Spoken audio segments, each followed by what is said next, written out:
Peak Olympus, Aries, 32 days after first contact. Chirpax collapsed onto Hawkins's sofa and released a warbling sigh. He was worn out.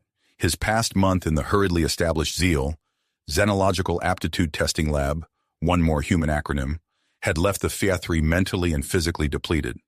The humans had evaluated everything from his running distance to how rapidly he could calculate an entry vector into a gate. He hadn't enjoyed that last test. "You okay with pizza once more, Chirpax?" Hawkins shouted from the small kitchen nook of the apartment. "I neglected to submit the order for perishables." Chirpax surveyed the cluttered living room. He tallied 5 abandoned takeout containers just on the surface layer of mess. The HFY had a faint recollection of Hawkins preparing a meal from scratch on the initial evening after he'd accepted the humans' proposal of accommodation near the Peak Olympus naval base, but that had occurred a month prior. "It's better than tacos," responded Chirpax, "and your building's auto chef does prepare a tasty pizza. Just ensure there's no meat on my portion." As usual, Hawkins strolled into the living room, brushed some clutter off a chair, and sat down. He was holding a small tablet. "Have you checked out tonight's opinion pieces? I tell you, the marshals were once far more discreet about this type of propaganda." "I'm still unable to identify those articles," Chirpax remarked. "They just appear to be regular journalism to me. It's all about context. A number of the authors pushing the anti-Xeno rhetoric are recognized mouthpieces for the chairman. The others are simply resisting public sentiment a bit too forcefully to be genuine." "What's with the unexpected curiosity about politics? I thought you mentioned it was wiser to avoid getting involved in them." "That's true, but it's also beneficial to stay informed about current events. For instance, the referendum was approved." "Is that so?" Chirpax sat up straight. "I'm a citizen then? Wasn't your chairman's office, or whatever it's known as, directly opposed to that?" "Office of the chairman, and yes, they were against it," said Hawkins. "Didn't end up making a difference. 97% in favor of providing the HFY a permanent home in the Helios system. 83% in favor of a lasting alliance with the remnant flock, to be called the Terran Renliance. And 81% in favor of combining our respective armed forces into the Cosmic Armada, divided between naval personnel and Marines." Hawkins lifted 2 thick paper envelopes. "An officer arrived within the hour. These are for you." Chirpax accepted the emblems with reverence. Each one displayed an unfamiliar seal, but the words Terran Fleet imprinted below the insignia made their origin unmistakable. "That would be your Unity Medal citation," Hawkins remarked as Chirpax broke the first seal. "It's about time. You earned it along with the rest of us." Chirpax put the paper down and shifted his attention to the second envelope. This one was noticeably bulkier, about double the thickness of the first. "And there's your commission," Hawkins stated. The human extracted an identical, though considerably more wrinkled, envelope from his pocket. "Mine arrived together with yours. Congratulations on becoming the first non-human officer in Helios's history." Chirpax's muscles were sore as he glanced over the document. Should he accept the offer, the initial course would begin in under a week, and the HFY wasn't certain he could even walk at the moment. He had never experienced such soreness before in his life. "I'm on board," said Chirpax, "although I do have one query." He flexed the thick, blunt claws that adorned his 4 lower appendages. "What precisely do they expect me to do with 6 pairs of plain, white cotton sweat socks?" "Dallas, Earth. 5 months after first contact." "Well, here you are," said Officer Cadet Brixley. "A new home." Wisest of Meadows observed Slater scratching at the nape of his neck, nearly unseating the smaller of the 2 fosterlings perched on his shoulders. A tiny in-ear translator notified the Burrokin that this was another sign of nervousness. The human's confidence appeared to have abandoned him during the journey from the refugee camp. The Burrokin elder inhaled the air. It smelled pure. He descended from the shuttle's ramp and sank his foot claws into the grass and soil. It seemed rich. He placed one of his large ears on the ground and tapped a hand down. The reverberations felt solid. "We couldn't have hoped for finer terrain," remarked Wisest of Meadows. "Once more, the Burrokin folk are indebted to you." "Oh, it's nowhere near perfect." A hint of a smile flickered across Slater's face. "I'd be surprised if you had snakes on your home planet." or earthquakes. We will withstand those, I think. It has not been our way to allow the world to mold us excessively. Wisest of Meadows' snout twisted in a grimace. At least, not until lately. One of the still unnamed fosterlings broke the silence before it could settle by losing his hold on Slater's uniform.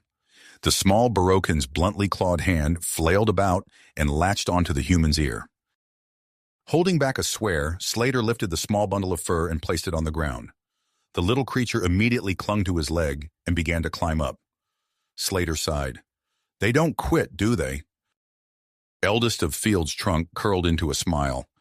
Give them another 6 of your months and they'll be standing on their own. Just look at Zira. The Baroquin motioned further back into the ship, where Zira was busy pestering the Phi-3 pilot with questions. She only found her voice a week ago, and she's already putting it to good use.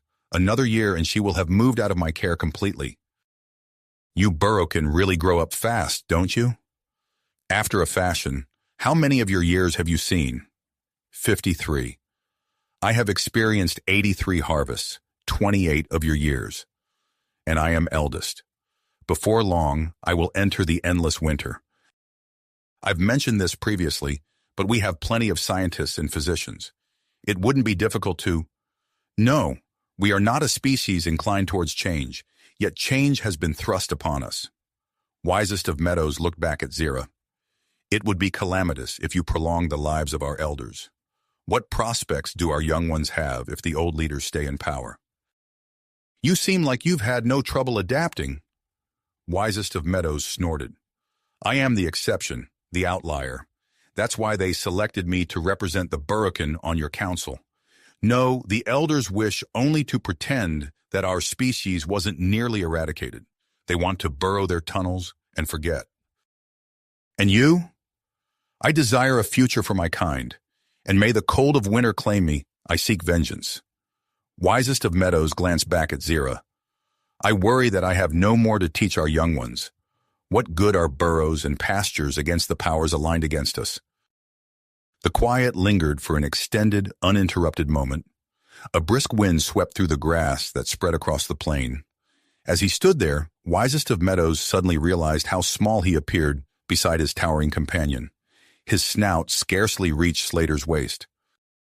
Can you make one promise to me, human? Asked the Baroquin. Of course. If you take our children from us, please be kind to them. Nobody else will be. Northport, Earth. 17 months after first contact. What do you mean you're not going to train us? Grell demanded. It came out with a touch of a growl. After over a month of interviews and debriefings, his patience was wearing thin. I thought that part of our agreement was that we'd be involved in freeing the Scolari. We aren't going to train you just yet, said the Terran Arishal, a human, naturally. You're still untested assets, security risks. If you were to pass information back to your former employers, our former employers, as you so tactfully put it, are halfway across the galaxy. Vex's tone conveyed all the frustration that Grell had scarcely managed to conceal. And if we returned to them, we wouldn't face interrogation, we'd be executed. That's the fate of anyone who steps out of line in the compact. Maybe, replied the Marshal, but this choice was determined well beyond my authority. Now, if you'll pardon me, I have pressing issues to address. Vex stood up and marched out of the tiny office. Grell trailed behind at a more deferential speed. They attracted wary looks as they walked through the foyer of Northport's regional Terran Arishal branch. How'd it go? Wren inquired. The human had been standing by outside the dreary gray office building. Grell couldn't fault him for staying out. The Arishal base invariably made the Scolari feel uncomfortable. No, spat Vex. Your goddamn secret police still don't trust us. I wonder why, Wren remarked. You always talk so positively about them. Have you at least refrained from posting comments like that online? Naturally, said Vex, and both Grell and I have shown precisely zero public interest in politics. I've studied enough of your political philosophers to identify a totalitarian regime when I encounter one. There you go with that kind of talk again. You do recall that the chairman doesn't possess any legislative authority beyond a veto, don't you? He's not really able to rule anything. Ren winced and motioned towards the gray office tower. You always choose the finest locations for these conversations as well. Vex patted a lump in her woolen coat. No one's eavesdropping, and the chairman commands the Oricials, who devote the majority of their efforts to pursuing wayward Terrans. Grell opted to intervene before the pair began shouting. Is there a particular reason you sought us out here, Ren? Inquired the Scolari. I wasn't anticipating seeing you until this evening. You'll still see me there. My lobster tails are going to outshine whatever dish you throw together by a mile. Grell flicked his ears with amusement. We'll find out. I've improved quite a bit since that initial mishap. That's a rather low bar to clear. But actually, I do have a reason for meeting you here. My commanding officer wanted me to let you know that you've got a visitor arriving this afternoon. A visitor? An old war comrade the Light Colonel served alongside during the Unification War. He's in the fleet. Fleet? Grell was unable to hide the surprise in his voice. I believed Arashint had us completely under their control. No other group has ventured anywhere near. It's not an official visit. That's why I showed up in person. CO didn't want any records. Ren looked at his watch. I need to run. Best of luck with your meeting. The pair of Scolari remained silent until they reached their snug apartment. Their guest was already there, waiting outside their door. Although Grell struggled to determine a human's age, their prolonged treatment appeared to keep them all in their prime. He sensed that this human was elderly. The man's meticulously trimmed hair was nearly entirely gray, and wrinkles etched his stern face. Grell and Vex, I presume? Grell gave a nod. Vex, unusually, kept quiet. Her ears were tilted pensively to one side. I'm Chief Warrant Officer Blackstone. I'm with the Fleet Marines, though this is purely a personal call. Would it be all right if I came in? Of course, Grell replied. He activated the door with his palm and entered their apartment, wincing slightly. The place was a mess. Their workout area had spread into the main living space, and Vex's electronics workshop had taken over a significant portion of the available counter space. Grell had struggled to keep their kitchen nook free from the disorder, but it remained just one small island of tidiness in the apartment. The pair of Scolari were still getting used to their newly acquired freedom. Calloway strode past Grell and eased himself onto the couch.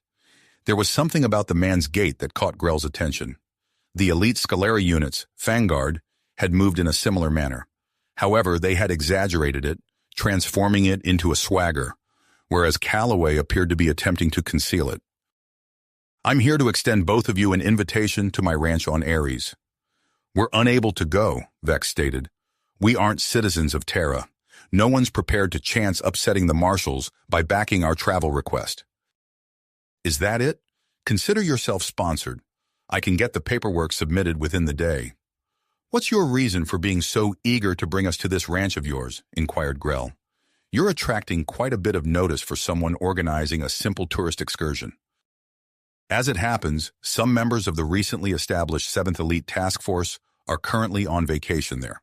Although we're not in a position to invite you to join the unit at this moment, we're sure that the opportunity won't be far off. We're not going to receive citizenship in the near future, Grell stated. The office of the chairman... Not even the chairman has the nerve to veto an open referendum, Calloway remarked. Haven't you realized? We humans admire a fighting spirit, and we tend to root for underdogs. You folks are both.